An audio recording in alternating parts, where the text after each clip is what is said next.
Welcome to Understanding the Bible with Pastor Stephen, Episode 11, What American Churches Got Wrong About COVID-19. So first of all, I want to preface this with, I know it's real. My Mima, my grandmother's 96 years old when she got COVID last year. She was in a nursing home, deathly ill for 3 days. They wouldn't give her anything. They put her in forget what they call it, the ward where they expect you to die so family can come in and see them. Because they'd shut down the rest of the nursing home. So no family was allowed to visit anybody unless your family member was near death. So COVID hit her pretty hard. But they wouldn't give her any medication other than liquid ibuprofen, I think. 3 days later, my Mima was perfectly healthy. My parents immediately pulled her out of the nursing home. Today, she's approaching her 98th birthday. 97th birthday. And she's fine. She's old. She has trouble walking. Her back is curved. She has normal issues for the elderly. But my Mima got COVID and survived. If she had caught the flu or pneumonia, she would have had the same issue. She might not have survived with those. So I know COVID's real. I know it has killed people. My family personally, me, my wife, and my kids, got COVID and were extremely sick for like a week. It was 7 or 8 days. And it was the worst flu I've ever had. And the symptoms kept changing. Lack of taste and smell. Our whole body ached. We got like really sore. Everything hurt. Vomiting for some of us, but not for me. Various symptoms. And they hit on different days. Like, I was terribly sick for 2 days, and then the next day I felt better, and then I was terribly sick for 3 days, and then the next day I felt better, and then I was sick again, and then the next day I was better, and it finally went away. So I'm not debating COVID. All right, I know it's real. However, there are lies about COVID that you need to know if you don't already. So my second point is that this is a spiritual war, and American churches should have caught on to this. So let me explain. John 8:42 and 44 states that Jesus said unto them, If God were your father, you would love me. Why do you not yet understand my speech? You are of your father the devil, for he is a liar and the father of it. Lies come from the father of lies. So let's run through some of these COVID lies. Number one, back in March of 2020, it was 2 weeks to slow the spread. Clearly a lie. It's been well over 2 years. Number two, everyone should wear a mask. Clearly a lie. Bacteria versus viruses. Masks, cloth masks over part of your face help to stop large bacteria. They are used by doctors when they're doing surgeries so that when they spit or cough, their spit or cough does not go into the open cavity that they are working on. Doctors and nurses know this. Viruses are way too small to stop anything, or to be stopped by a mask.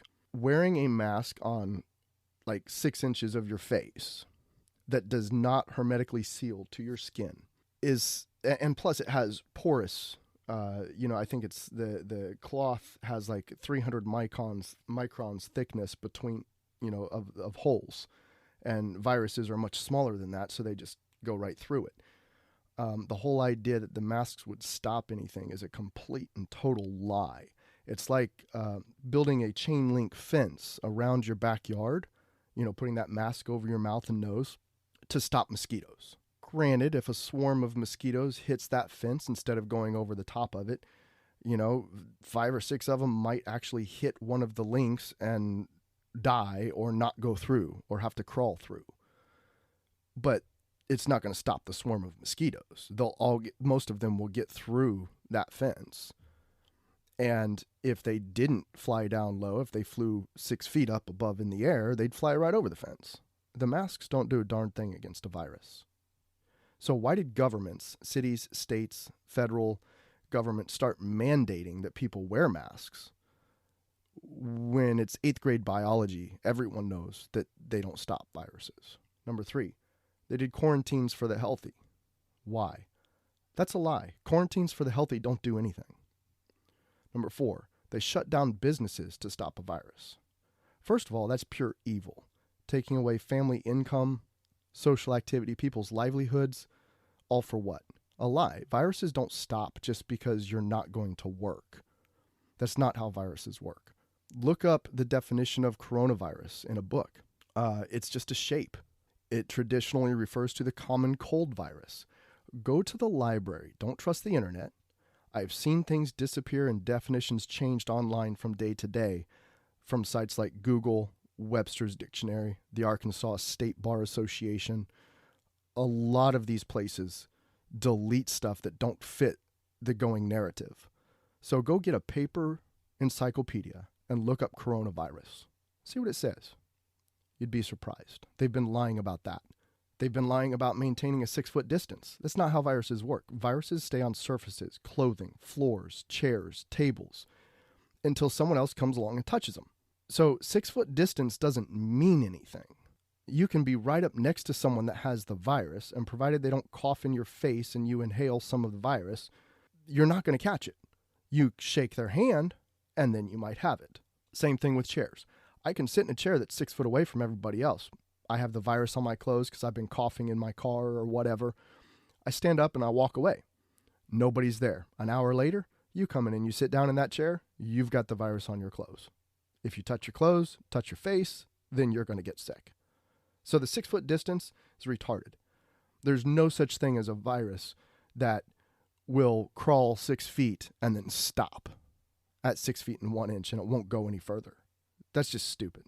Next point, and I lost track of how many, there's so many lies here, but the next point is the vaccine does not prevent you from catching the virus, does not prevent you from spreading the virus, doesn't prevent you from dying from it.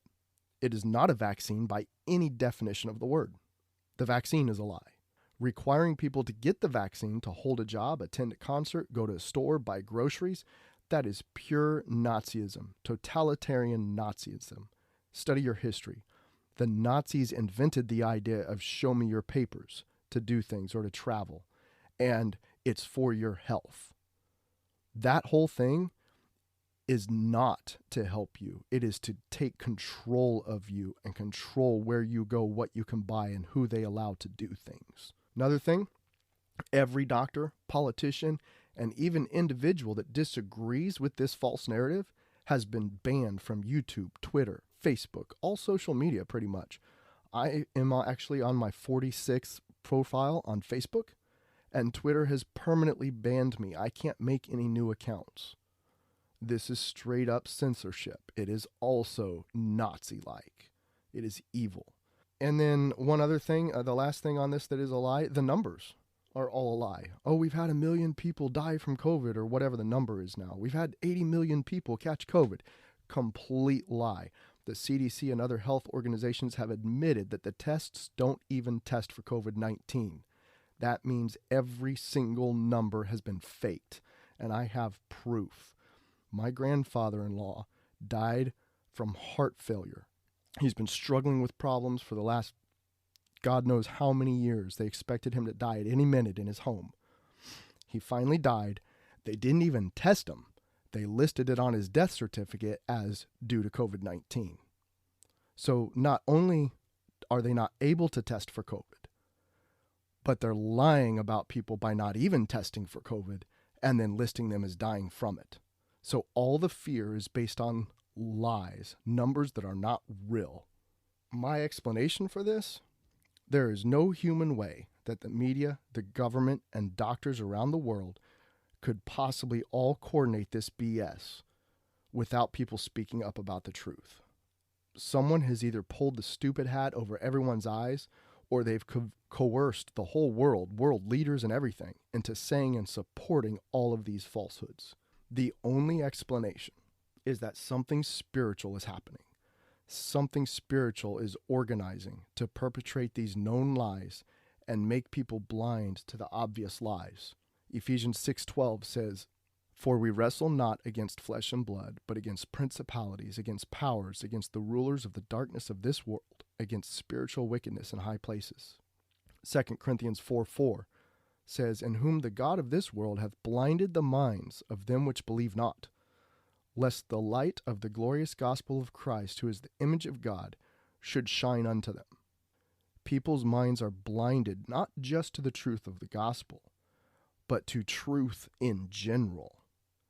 I have met many elderly people who wear masks everywhere they go, and they've grown up their whole life knowing that masks don't stop viruses. Doctors use them in surgeries just to stop bacteria, large particles. And yet these people, when you confront them with that, just say, well, I'm not a doctor, and they follow the science, supposedly. So I think a lot of people, and even Christians, are duped, or they want to go along. They don't want to make waves. They don't like conflict. That's a problem. And then another verse, 1 Corinthians 2:14 says, but the natural man receiveth not the things of the Spirit of God, for they are foolishness unto him. Neither can he know them, because they are spiritually discerned. All right, so the first point was simply that we know COVID is real. People have been getting sick. The second thing is the lies prove that this is actual spiritual battle. And the third thing is that Christians and churches should have been standing up against this stuff. John 8:31 and 32. Then said Jesus to those Jews which believed on him, if you continue in my word, then you are my disciples indeed, and you shall know the truth, and the truth shall make you free. Very clearly, the truth is important to God. Ephesians 5:6 through 11 says, let no man deceive you with vain words, for because of these things cometh the wrath of God upon the children of disobedience. Be not ye therefore partakers with them. Do not participate in the lies. For ye were sometimes darkness, but now you are light in the Lord. Walk as children of light. For the fruit of the Spirit is in all goodness and righteousness and truth, proving what is acceptable unto the Lord. And have no fellowship with the unfruitful works of darkness, but rather reprove them. Christians should be standing up and reproving the lies. Ephesians 6:10 through 17 says, finally, my brethren, be strong in the Lord and in the power of his might. Put on the whole armor of God, that you may be able to stand against the wiles of the devil. For we wrestle not against flesh and blood, but against principalities, against powers, against the rulers of the darkness of this world, against spiritual wickedness in high places. Wherefore take unto you the whole armor of God, listen to this here, that you may be able to withstand in the evil day, and having done all to stand. Stand, therefore, having your loins girt about with truth. Stand against lies. Be truthful. And having on the breastplate of righteousness, and your feet shod with the preparation of the gospel of peace, above all taking the shield of faith, wherewith you shall be able to quench all the fiery darts of the wicked. That means you're going to be in battle. And take the helmet of salvation and the sword of the Spirit, which is the word of God. John 8:32 says, and you shall know the truth, and the truth shall make you free. John 4:24 says, God is a spirit, and they that worship him must worship him in spirit and in truth.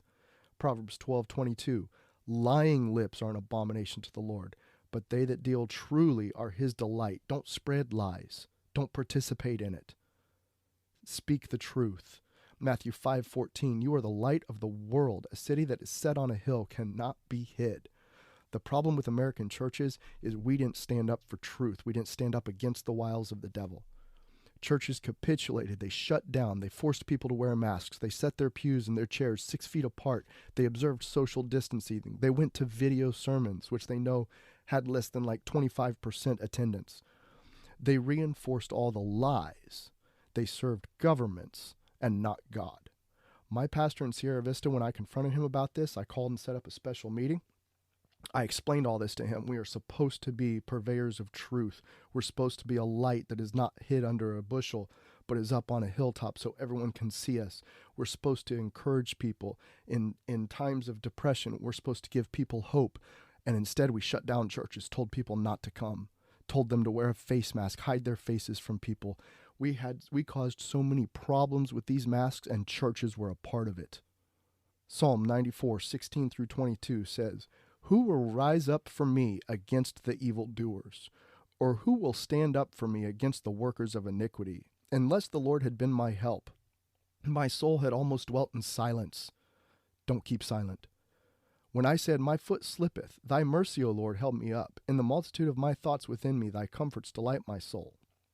Shall the throne of iniquity have fellowship with ye, with thee, which frameth mischief by a law? How many liars turn their lies into laws, mandates, executive orders? Let me continue.